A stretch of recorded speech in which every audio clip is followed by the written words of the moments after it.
हाथरस की निर्भया की मौत से दहल उठा देश। किसने मारा है आपको?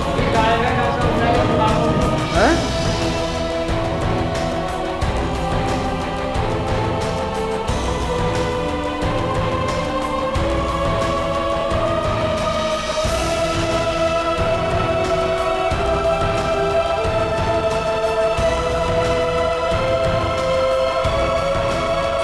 बेटी के साथ हुई हैवानियत पर सियासत हुई तेज।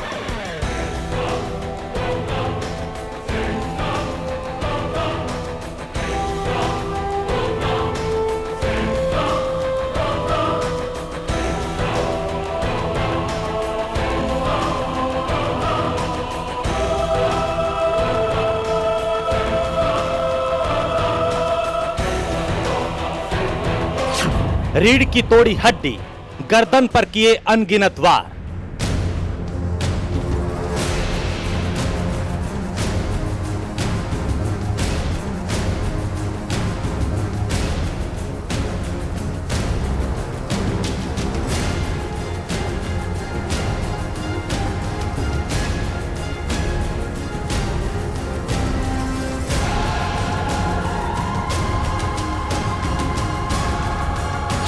कैसे बढ़ा दरिंदों का हौसला, पुलिस धरे बैठी रही हाथ पे हाथ।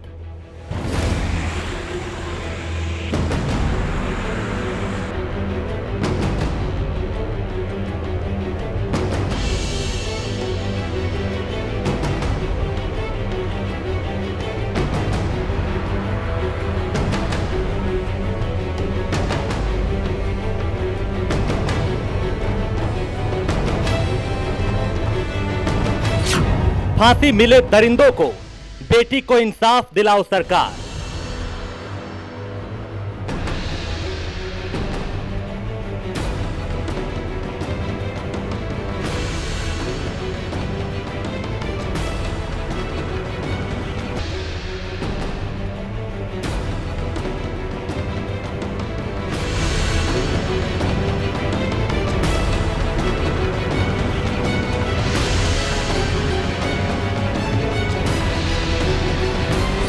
हाथरस हैवानियत का सच।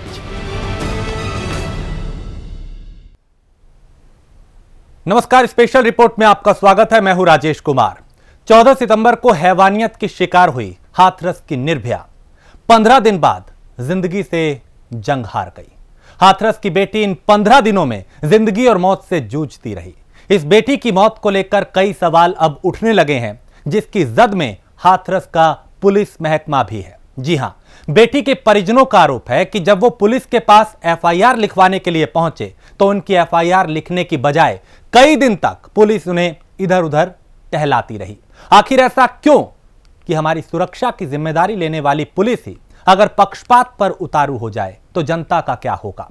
इस घटना के हर पहलू से आज हम पर्दा उठाएंगे हमारी इस खास पेशकश में। आप देखते रहिए कि किस तरीके से अब तक इस मामले में क्या कुछ हुआ और पुलिस की कार्यप्रणाली कैसे सवालों के घेरे में है।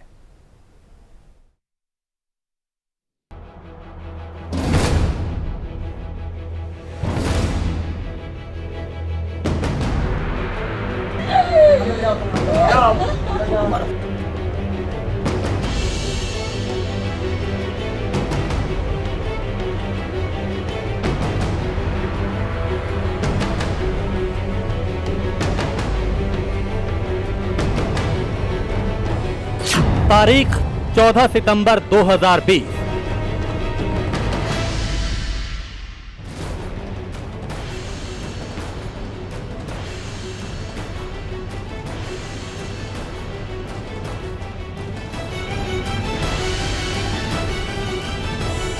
जगह हाथरस का चंदपा थाना क्षेत्र।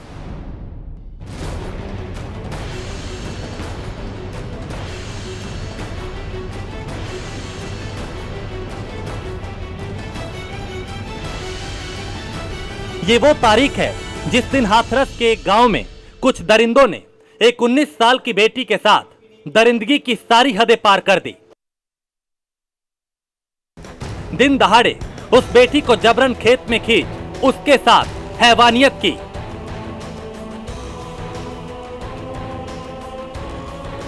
लड़की के विरोध करने पर हैवानों ने बच्ची पर जानलेवा हमला कर दिया, उसका गला दबा दिया, रीढ़ की हड्डी तक तोड़ डाली।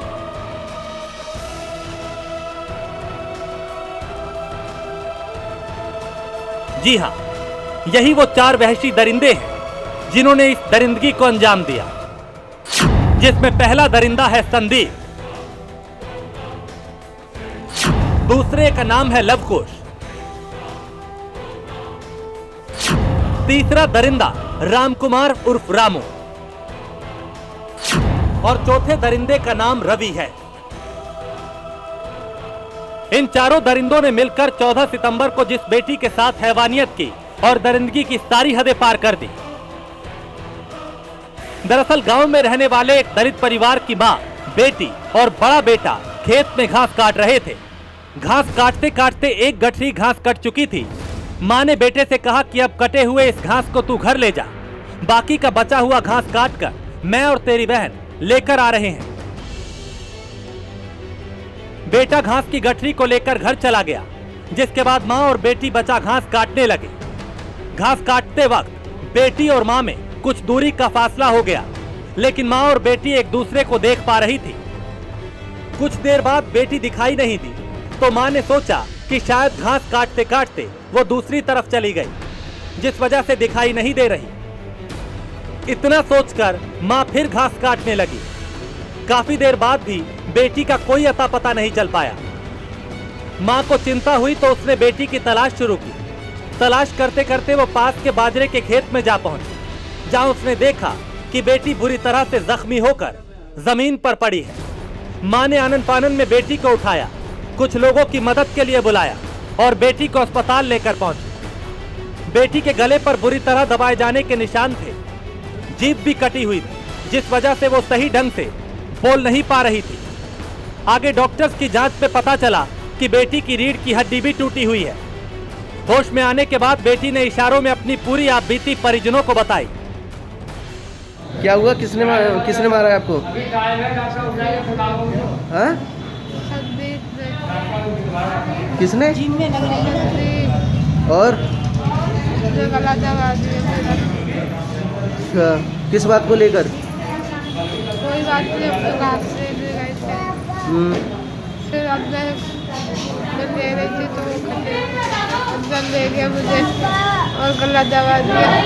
मेरी रिश्ता जबरदस्ती करने की कोशिश की, मैंने मना करी, सोच से गला दबा दिया बस। क्या कोई रंजिश चल रही है? हाँ, कहते कि क्या नाम है तुम्हारा?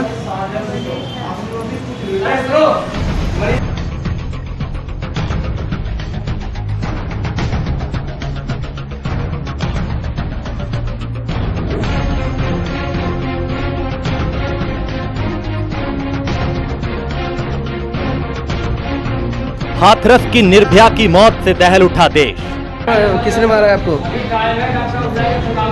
हाँ?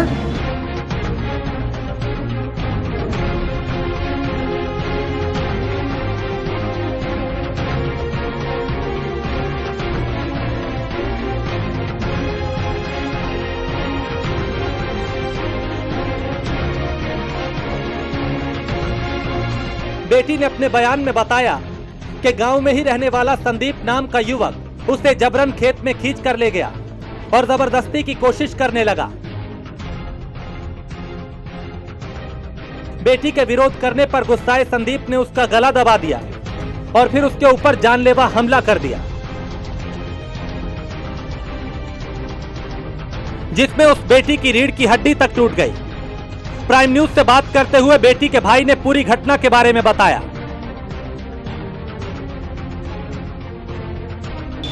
क्या नाम है आपका? सत्येंद्र नाम है। कहाँ के रहने वाले हैं? फूलगढ़ी। कौन सा थाना लगता है आपका? चंपा थाना लगता है। अभी यहाँ अस्पताल में क्या है, क्या घटना हुई है, क्यों आए हैं आप? अस्पताल इस बात है कि मैं मेरी बहन और मम्मी हम लोग चारा लेने गए थे। तो चारा मैं तो घर पे डालने गया था। मम्मी मेरी घास खोद रही थी, मेरी बहन भी खोद रही थी। तो मम्मी थोड़ी आगे चल के खोद रही थी, बहन थोड़ी पीछे थी। तो ठाकुर का लड़का एक संदीप नाम का मेरी बहन को उसने गला घोट कर मारने की कोशिश की। पहले भी अच्छा, पुलिस को सूचना दी है आपने? तो उसको सूचना देकर जब हम यहाँ पे लेकर आए। पुलिस साथ आई है। वहशियों की दरिंदगी की शिकार हुई बेटी का अलीगढ़ के जेएन अस्पताल में इलाज चलता रहा और करीब 2 हफ्तों के बाद भी हालात में कोई सुधार नहीं हुआ, जिसके बाद उसे दिल्ली के सफदरजंग अस्पताल रेफर किया गया। घटना के करीब 15 दिन तक वो बेटी जिंदगी और मौत के बीच जंग लड़ती रही और आखिर में वो जंग हार गई। 29 सितंबर को हाथरस की निर्भया ने दिल्ली के सफदरजंग अस्पताल में आखिरी सांस ली। इस पूरे मामले को लेकर स्थानीय पुलिस पर कई सवाल उठ रहे हैं। परिजनों का आरोप है कि पुलिस ने पूरे मामले में लापरवाही बरती है और कई दिन तक उन्हें इधर उधर घुमाती रही। पूरे मामले में पुलिस की क्या भूमिका रही और क्यों सवालों के घेरे में है स्थानीय पुलिस, आगे आपको विस्तार से बताएंगे। आप बने रहिए प्राइम न्यूज के साथ। हाथरस से दीपेश भारद्वाज, प्राइम न्यूज। तो इस पूरे मामले को लेकर पुलिस प्रशासन भी सवालों के घेरे में है। जी हां, इस बच्ची के परिजनों का आरोप है कि पुलिस ने इस मामले में लापरवाही भरा रवैया अपनाया।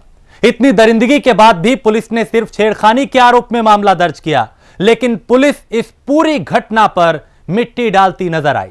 साथ ही अब इस पूरे मामले पर सियासत भी गरमाने लगी है। विपक्षी दल जमकर योगी सरकार पर वार कर रहे हैं।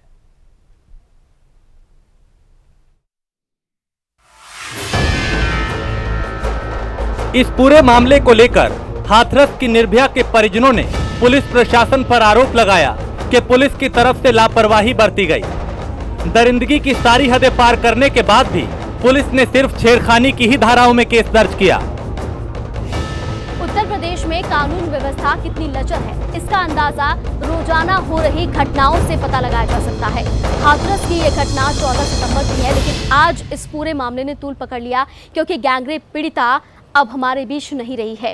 15 दिन से जिंदगी और मौत की जंग वो लड़ रही थी, लेकिन आखिर में वो जिंदगी की जंग हार गई है। कानून व्यवस्था पर सवाल इसलिए उठ रहे हैं क्योंकि इस पूरे मामले में शिकायत की गई थी और इस पूरे मामले में पीड़िता के पिता जो हैं एफआईआर दर्ज कराने पहुंचे थे, लेकिन मामूली धाराओं में एफआईआर दर्ज कर ली गई। इस पर कोई एक्शन नहीं लिया गया। सिर्फ ये कहा गया कि सिर्फ ये छेड़छाड़ का मामला है, सिर्फ मारपीट का मामला है, गैंगरेप का जिक्र तक नहीं हुआ। लेकिन जब राजनीतिक प्रेशर पड़ा और जब सवाल उठने लगे, तब जाकर कई धाराओं में मुकदमा दर्ज किया गया और चारों आरोपियों को धर दबोचा गया है। देखिए, सवाल ये है कि उत्तर प्रदेश में कानून व्यवस्था लचर है। क्यों? अपराधियों के दिल में कानून का खौफ नहीं है क्योंकि कुछ ऐसे भ्रष्ट पुलिसकर्मी हैं, कुछ ऐसे अधिकारी हैं जो कि भ्रष्ट हैं और अपनी जिम्मेदारी बखूबी नहीं निभाते, जिसकी वजह से ऐसे अपराधियों के, ऐसे दरिंदों के हौसले बुलंद हो जाते हैं। तो ऐसे में सवाल यही है, देखिए, ये नहीं कहा जा रहा कि पूरा सिस्टम भ्रष्ट है, लेकिन कुछ पुलिसकर्मी, कुछ अधिकारी ऐसे हैं जो भ्रष्ट हैं। इसलिए सवाल उठता है कि आखिर ये जो कानून व्यवस्था है इसको कब दुरुस्त किया जाएगा। तमाम दावे, तमाम वादे किए जाते हैं, लेकिन जो स्थिति है वो जस की तस बनी रहती है। जबकि पुलिस का कहना है कि जानकारी मिलते ही तुरंत कार्रवाई की गई। पीड़िता के बयान के आधार पर दरिंदे संदीप को गिरफ्तार कर कार्रवाई शुरू कर दी। इस प्रकरण में 14/9 को एफआईआर कायम हुई थी। तत्पश्चात एक जो नामजद अभियुक्त था उसकी गिरफ्तारी के बाद जो अन्य 3 अभियुक्त प्रकाश में आए थे 376D सेक्शन के तहत, उनको भी गिरफ्तार करके उन अभियुक्तों को भी जेल भेज दिया गया था।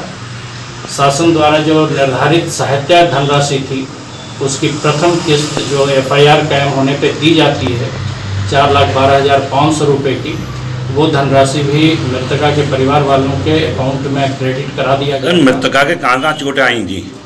देखिए, मृतका के जो मेडिकल रिपोर्ट है वो मेडिकल रिपोर्ट के आधार पे उनके शरीर के ऊपरी पार्ट में चोट थी, जहाँ गर्दन और ये का पोर्शन है। बाकी मेडिकल रिपोर्ट का डॉकेट नहीं, जीभ भी कट गई थी क्या? मेडिकल रिपोर्ट का डॉकेट जब हमारे पास उपलब्ध होगा तब हम आपको इसको डिटेल बता पाएंगे देख करके। जहाँ तक जीभ कटने की बात है, क्योंकि पीड़िता का बयान उस समय लिया गया था क्षेत्राधिकारी जो आईओ थे उनके द्वारा, तो उसमें वीडियोग्राफी भी हुई थी और उसमें पीड़िता ने अपना बयान भी दिया था। अच्छा, नहीं, स्पाइन टूट गई है और जीभ कट गई है ऐसा? वो मेडिकल रिपोर्ट आने के बाद बेहतर हम बता पाएंगे। अभी हमारे पास मेडिकल रिपोर्ट का डॉकेट अवेलेबल नहीं हुआ है। जहाँ तक जीभ कटने की बात आप कह रहे हैं, पीड़िता का बयान वीडियोग्राफी में क्षेत्राधिकारी जो आईओ हैं उनके द्वारा लिया गया है और वो बयान उन्होंने दिया है। तो और बाकी जो टेक्निकल मेडिकल एस्पेक्ट है वो मेडिकल रिपोर्ट अवेलेबल होने के बाद ही हम आपको बता पाएंगे। वहीं इस पूरे मामले पर जिलाधिकारी परवीन कुमार ने बताया कि जानकारी मिलते ही तुरंत कार्रवाई शुरू कर दी गई। पीड़िता ने 22 सितंबर को आरोपी संदीप का नाम बताया था, जिसे 23 सितंबर को गिरफ्तार कर लिया गया। संदीप से पूछताछ में 3 और आरोपियों के नाम सामने आए, उन्हें भी अगले दिन गिरफ्तार किया गया। उन्होंने एक ही अभियुक्त बताया था और शीघ्र ही उस अभियुक्त की गिरफ्तारी की गई। पीड़िता की हालत गंभीर होने पर उसको अलीगढ़ रेफर किया गया, जहां उसका इलाज चल रहा था, लेकिन पीड़िता बयान देने की स्थिति में नहीं थी। इस कारण से 22 तारीख को पीड़िता के बयान लिए गए और पीड़िता के बयान के आधार पर गैंग रेप की धारा उसमें 376D उसमें बढ़ाई गई और पीड़िता ने जो पहले एक अभियुक्त था उसके अलावा 3 और अभियुक्त के नाम बताए। उसमें से एक अभियुक्त को 22 को उन्होंने नाम बताए और 23 को हमने एक अभियुक्त को गिरफ्तार किया गया। फिर इसके बाद हमने 25 को दूसरा अभियुक्त गिरफ्तार किया और 26 को तीसरा अभियुक्त गिरफ्तार किया। इस प्रकार चारों अभियुक्त गिरफ्तार करके जेल भेजे जा चुके हैं और 28 तारीख को परिवार से सहमति के उपरांत उसको सफदरजंग हॉस्पिटल दिल्ली रेफर किया गया, जहां पीड़िता की आज सुबह मृत्यु हो गई, जो बड़ी दुख की बात है। पीड़िता को SC स्टेट में 4,12,500 रुपये की धनराशि दी गई थी और आज 5,27,500 रुपये की धनराशि जिला प्रशासन द्वारा और दी जा रही है। इस प्रकार पीड़िता को जो कुल आर्थिक मदद दी जा रही है वो 10 लाख रुपए की हो गई। इसके अलावा हम इसकी शीघ्र विवेचना कर रहे हैं और फास्ट ट्रैक कोर्ट बना करके दोषियों को शीघ्र सजा दिलाई जाएगी। सबसे मामला ये भी आया था कि पीड़िता के बाबा ने 2001 में भी जो अब नामजद 4 आरोपी हैं उनके 2 लोगों के खिलाफ पहले भी मारपीट का मामला दर्ज कराया था। तो क्या ऐसा कहा जा सकता है कि इनकी रंजिश पुरानी थी, पहले भी था मामला कुछ? देखिए, जब तक ऐसा मैं रिपोर्ट नहीं देख लेता तो इस बारे में कोई टिप्पणी मैं नहीं कर पाऊंगा।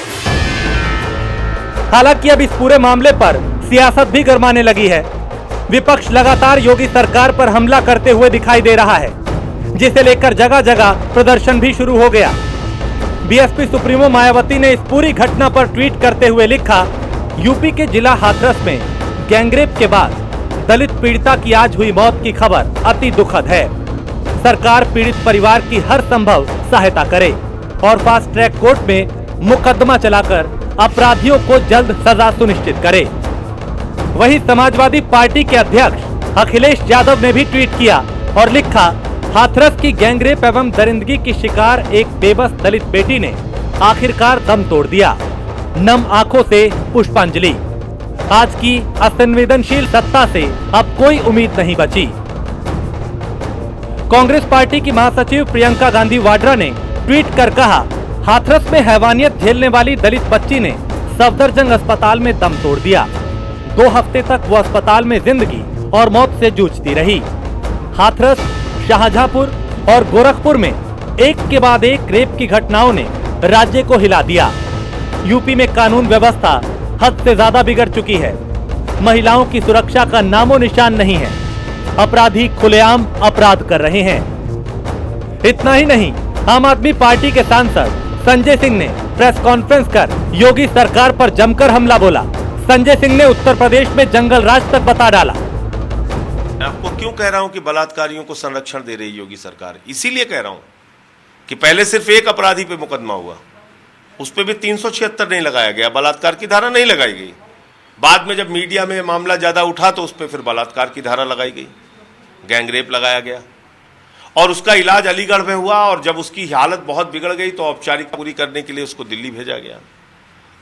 वो भी एम्स में नहीं एडमिट कराया गया, उसको एडमिट कराया गया सफदरजंग में और वहां उसकी जान चली गई।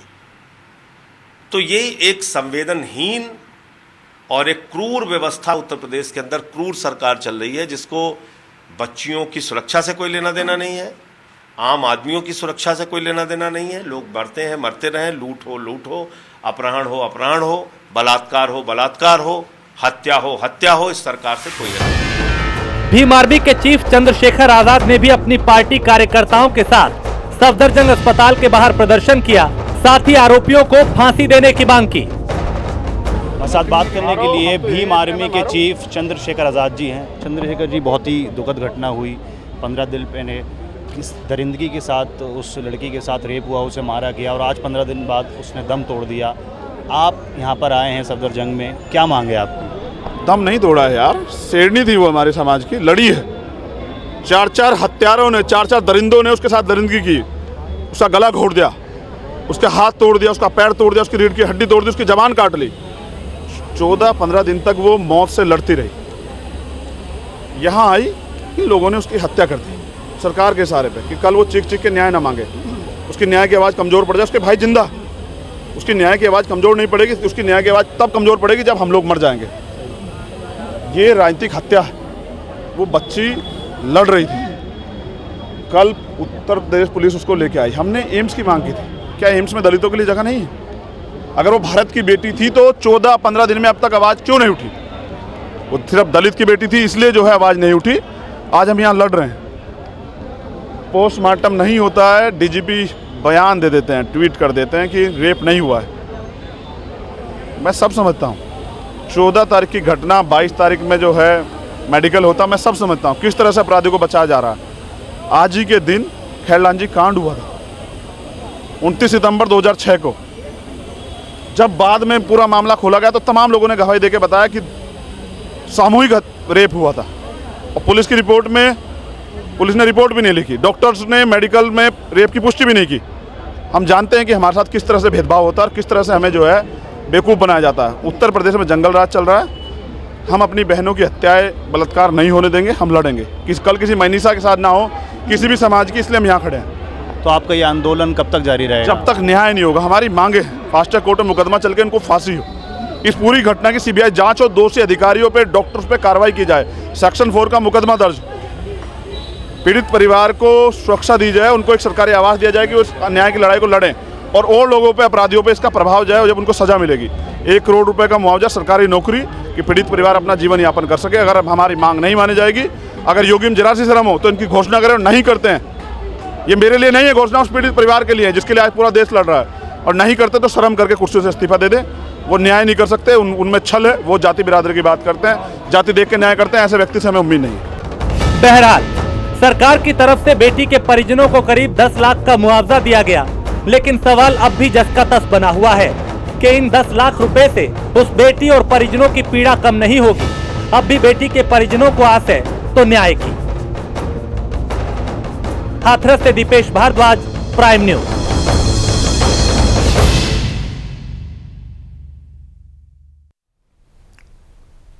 तो जरूरी है कि ऐसे दरिंदों के खिलाफ सख्त कार्रवाई की जाए, इन्हें ऐसी सजा दी जाए जो एक नजीर बने और दूसरा कोई ऐसी घटना को अंजाम देने से पहले लाख मर्तबा सोचे। खास पेशकश में इतना ही। देश और दुनिया की बाकी खबरों के लिए आप देखते रहिए प्राइम न्यूज।